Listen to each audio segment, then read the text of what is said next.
Hi, I'm Peter Birch, and today I'd like to take you into the rainforest and talk to you about this very special place on a very special day. I hope you guys are going to tune in and enjoy today's show. Well, if you're new to my channel, thank you so much for finding me. Make sure you hit the subscribe button and the notification button to continue the joint adventure. For everyone else, let's get down into the rainforest.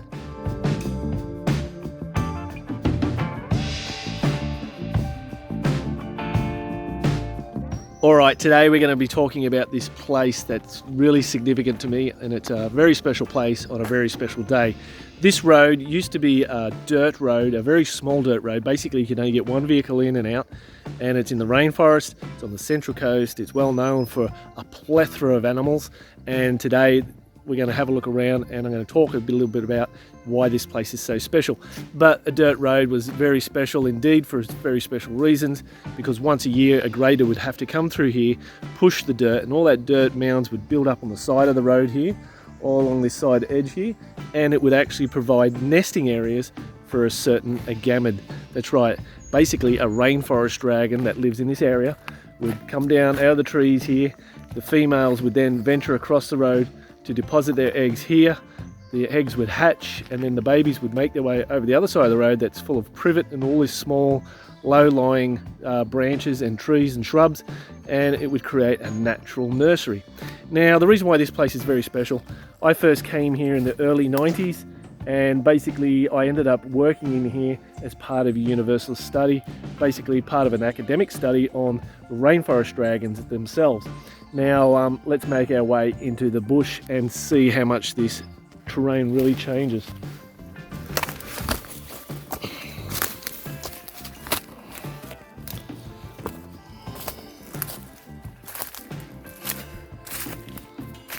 And basically as quick as that, it's almost like nightfall in here. Now this place is an absolute awesome place to venture on its own, let alone being anything else.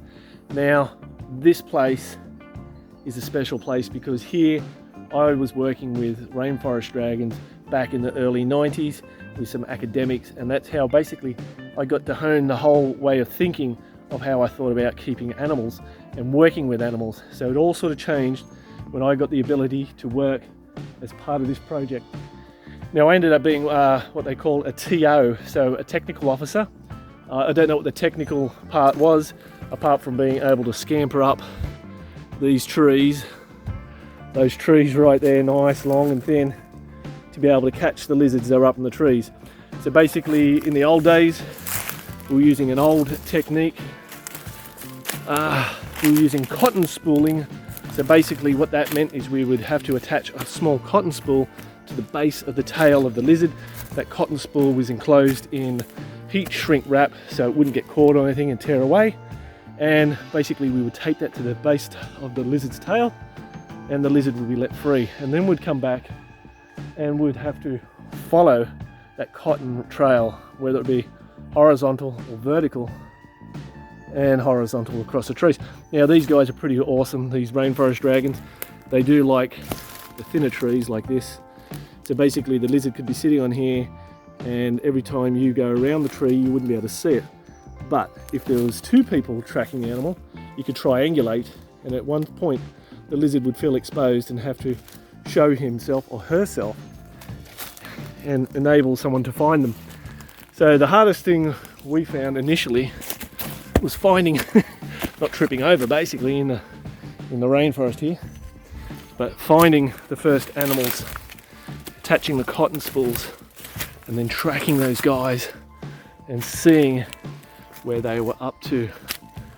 And you know, it always started with a male. The males were great to find. There was always a little bit more males around and easy to find, because males need to put themselves out there so the females can find them, be attracted to them, and do the mating. Now the females, if you actually found a female and put a cotton spool on them, that was highly prized, because then you would actually find multiple males.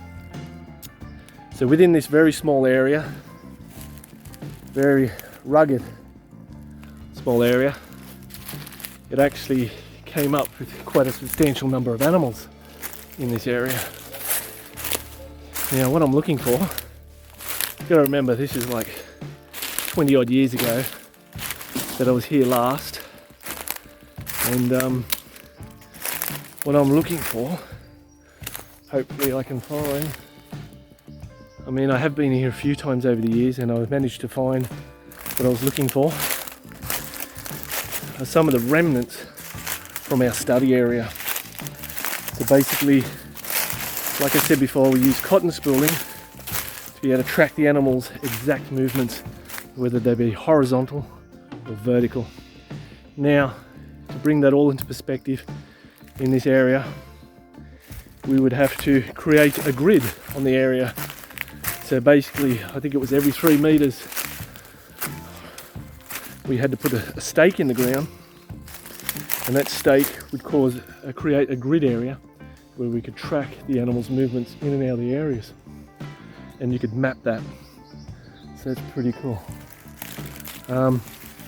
Let's see if I can find one of these. So one of the crazy things about this particular species of lizard was that they had an absolute cryptic ability to camouflage in plain view. In other words, there could be a lizard sitting right here on the tree, and sometimes you wouldn't even know until you put your hand on the tree or you slip and you go to grab and you would feel the lizard. That's pretty crazy. These guys rely so heavily on camouflage to hide here, and you're probably not going to see one today because that's how good they are at camouflaging, and maybe that's how bad I am at finding things these days, but they're out here. The numbers obviously dwindled a fair bit once people found out where there's populations. They come out, they catch the animals, they catch the adults, the large adults, you know, the reproductive adults. They take them out of the population.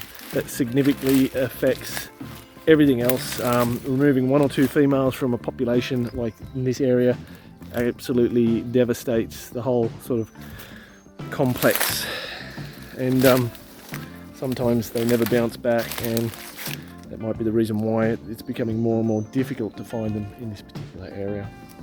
But look at that, that's pretty cool. There's a nice looking bird's nest fern over here, hanging off the edge of the rocks, and that's one of the cool things that you'll find out here.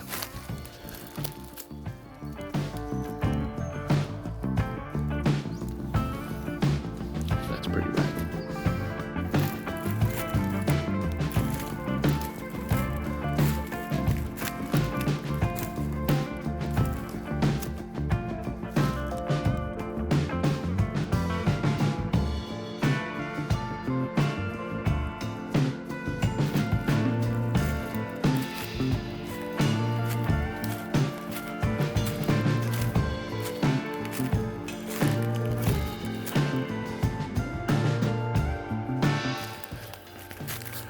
Righto, well here we are. This is what I'm looking for.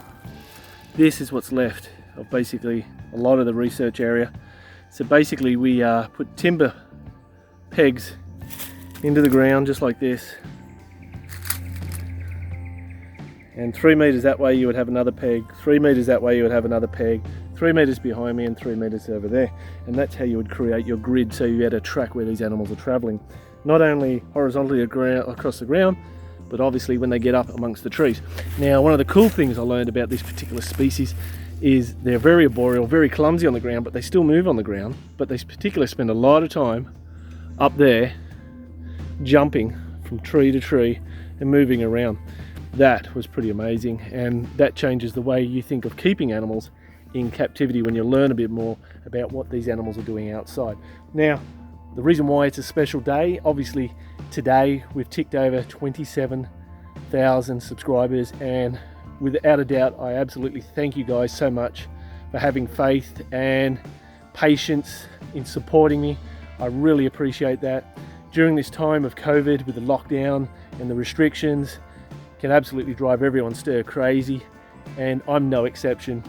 You know, going a little bit stir crazy and getting a little bit disappointed when things that always turn out the way you hope. But hey, get out, enjoy nature, become one with nature and enjoy it so much. And what could go wrong? You could do nothing but love what you absolutely do. And I thank you guys so much for following me and pushing me to give you guys great and new consistent content. And yes, like I said, it's a harsh place out here, and finding any remnants from something I did over 20 odd years ago as part of a research team is a little bit disappointing, but that's okay, because working as part of that team I learnt so much, and nothing but gratitude. And from that I actually had the opportunity to work with the uni on multiple different projects that opened my eye and made it more possible for me to enjoy the things that I do these days, loving my animals and loving all the things I do. I hope you guys enjoyed today's show. Make sure you give me a like, and always hit me up on Facebook, Instagram and Twitter. Until next time guys, thank you so much for your support. Thanks for watching CrittaCam.